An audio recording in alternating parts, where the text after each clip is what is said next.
السلام علیکم۔ ایک امید ہے کہ دعا سن لی جائے گی، ایک آس ہے کہ اب کن کہہ دیا جائے گا۔ جس دن ہم یہ سمجھ جائیں گے کہ سامنے والا غلط نہیں، صرف اس کی سوچ ہم سے الگ ہے، اس دن زندگی سے بہت سے دکھ ختم ہو جائیں گے۔ کچھ لوگ جب روتے ہیں تو اس لیے نہیں کہ کمزور ہوتے ہیں، بلکہ اس لیے کہ مضبوط رہتے رہتے تھک جاتے ہیں۔ کچھ لوگ سخت لہجے الفاظ اس لیے برداشت کرتے ہیں کہ وہ تعلق گنوانا نہیں، تعلق بچانا چاہتے ہیں۔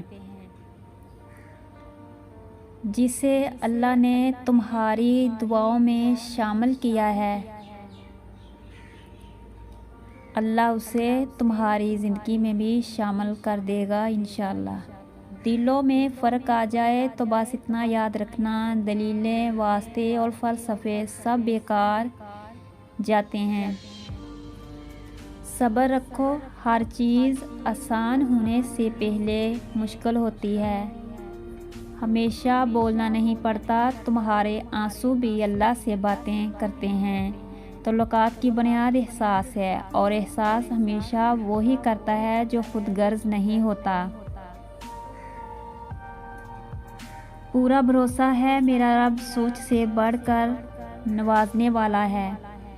اللہ کیسے نہیں دے گا تمہیں وہ جس کے لیے تم سجدوں میں آہیں بھرتے ہو۔ اللہ تمہارا نصیب اپنی مرضی سے لکھ چکا ہے، اور جو دعا تم ابھی مانگ رہے ہو وہ بھی اسی نصیب کا حصہ ہے۔ مسلسل دستک دیتے ہاتھوں کو اللہ کبھی نہیں موڑتا، اور پھر اللہ کے فیصلوں میں راضی ہونے میں ہی ہماری بہتری لکھی ہوتی ہے۔ میرے رب نے فرمایا، مجھ سے مانگو میں تمہاری دعا قبول کروں گا۔ اللہ کی رضا کے سامنے دنیا کی نہیں چلتی۔ جب وہ کہے گا ہو جا، بے شک سب ہو جائے گا۔ جتنا تم میں صبر ہوگا اتنا ہی تمہاری دعا میں اثر ہوگا۔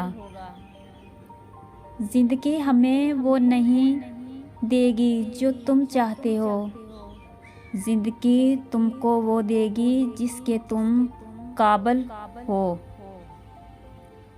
خوشی تھوڑے وقت کے لیے صبر دیتی ہے، لیکن صبر ہمیشہ کے لیے خوشی دیتا ہے۔